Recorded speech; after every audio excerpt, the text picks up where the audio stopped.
안녕하세요. 다산 부동산 파트너 공인중개사 서미라입니다. 2023년 3월 24일 다산 신도시 아파트 KB 시세와 한 주간의 실거래가 소식 그리고 부동산 시장 동향에 대해서 알아보도록 하겠습니다. 벌써 완연한 봄 기운이 많이 느껴지는데요. 모처럼 다들 따뜻한 봄 기운을 만끽하시길 바라겠고요. 다산 신도시 아파트 KB 시세에 보시면 6개 단지의 하락이 표시가 되었습니다. 실제로 현장에서는 반등이 되어진 실거래가들이 등재가 되고 거래가 되고 있는데 KB 시세의 특성상 실제 거래와 시차가 벌어지는 특성을 감안을 하셔야 되겠고요. 해서 KB 시세는 실시간으로 아파트 가격을 파악하는 자료라기보다는 주택담보대출이나 전세자금 대출을 받는 데에 기준이 되는 그 자료로 참고하시는 게 좋겠습니다. 자, 그러면 KB 시세와 그 한 주간의 실거래가 표를 먼저 보시죠.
작년 연말 이후 확연한 반등세를 보이고 있는 다산 신도시 아파트의 9평 84 타입 기준으로 봤을 때 금매들이 빠르게 소진이 되고 있고요. 8억 원을 기준으로 단지별, 타입별, 컨디션별 또는 동호수별 일정한 갭을 두고 속속 계약이 체결이 되고 있습니다. 지하철 8호선 다산역 개통을 1년여 남겨둔 다산 진건지구가 보통 지금 9평이 8억 원 미만 매물은 얼마 남지 않은 상태이고요. 정상 입주가 가능한 매물 7억 원 후반대의 매물들이 5손가락 안에 꼽을 정도로 얼마 되지가 않습니다. 다산 롯데캐슬은 8억 원대 실거래가가 등재가 되면서 지난 주말에 걸쳐서 7억 7천의 매물이 또한 거래가 되었다는 확인을 할 수가 있었고요.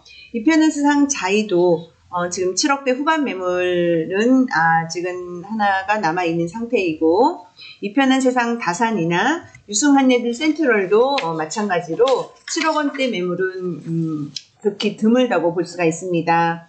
힐스테이트 다산은 꾸준히 8억 원대에서 저점을 높여가고 있는 상황이고 다산 자이 아이비플레이스 9평 같은 경우는 4층이 8억 9천만 원에 거래가 되었죠.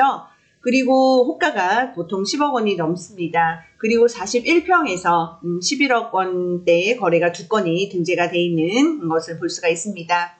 이른바 리딩 단지의 힘이라고 볼 수 있죠.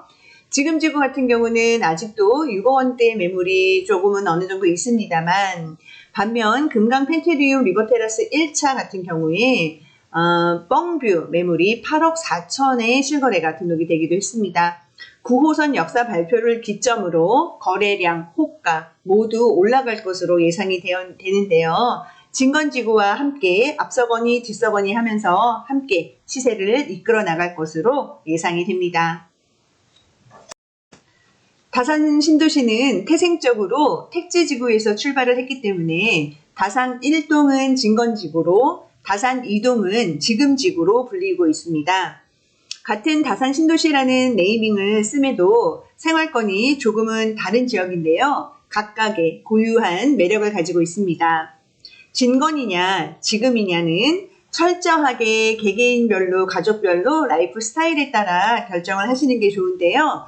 당장 이용할 수 있는 지하철 역세권이 중요하고 또 도보로 지역 전체의 인프라를 편안하게 좀 더 이용할 수 있는 것들이 중요하신 분들은 진건지구, 자차나 버스로 서울을 출퇴근하는 빈도가 높거나 또는 또 한강 생활권을 좋아하시거나 미래 가치의 중요성을 두시는 분들은 지금지구가 또 좋다고 볼 수 있겠죠. 서울 아파트도 6주 연속 하락폭을 줄이면서 반등세가 이어지는 모습입니다. 특히 서초구는 7개월, 강도구는 9개월 만에 하락이 멈췄습니다. 정부의 부동산 규제 완화 정책들로 금매들이 소진이 되고 실거래가도 올라갔다고 보여지는데요. 미국 연방준비제도인 FED는 최근 기준금리를 0.25포인트 올리는 베이비 스텝을 밟으면서 한국은행의 통화정책 운용에도 여유가 생겼다고 합니다.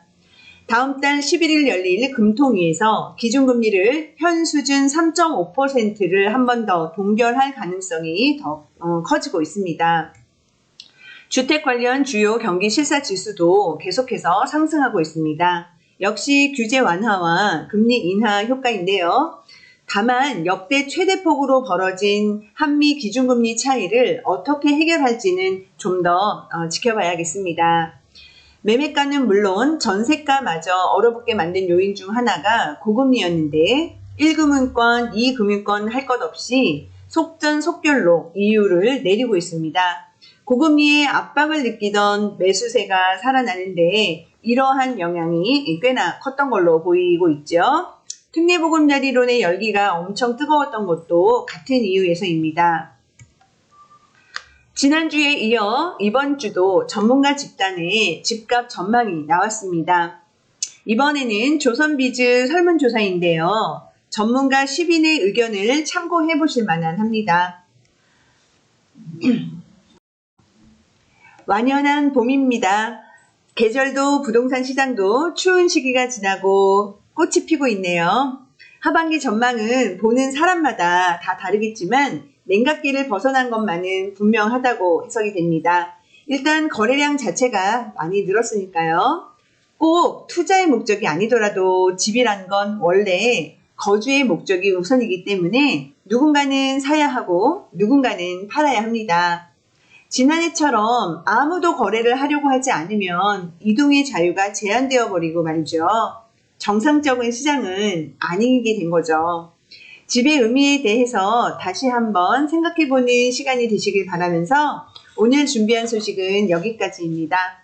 함께 해주셔서 오늘도 감사하고요. 우리 다음에 만날 때까지 다들 건강하세요. 감사합니다.